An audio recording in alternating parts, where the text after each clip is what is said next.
বাংলাদেশ বনাম আফগানিস্তান সর্বশেষ ODI match. কে জিতবে ম্যাচের আগেই ফলাফল ফাঁস করল জ্যোতিষী টিয়া পাখি। দর্শক বিস্তারিত জানুন সম্পূর্ণ ভিডিওতে।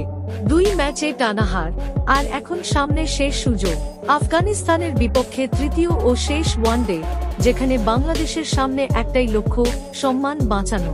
প্রথম দুই ম্যাচের ব্যাটিং বোলিং দুই দিকেই ব্যর্থ টাইগাররা। রহমানুল্লাহ গুরবাজ আর রশিদ খানের দাপটে বারবার বিপর্যয়ে পড়েছে বাংলাদেশ। কিন্তু এবার ম্যাচ আবুধাবির শেখ জায়েদ স্টেডিয়ামে, সময় সন্ধ্যা 6টা, আর সবার চোখ থাকবে তামিম, লিটন, মিরাজ আর মুস্তাফিজের দিকে। তারা কি ফিরিয়ে আনতে পারবে পুরনো লড়াকু বাংলাদেশকে? 2-0 ব্যবধানে পিছিয়ে থেকে এখন এই ম্যাচটাই হতে পারে গৌরব ফেরানোর শেষ সুযোগ। হেরে গেলে সিরিজ সাদা ধোয়া, কিন্তু জিতলে অন্তত সম্মানটা থাকবে অক্ষত।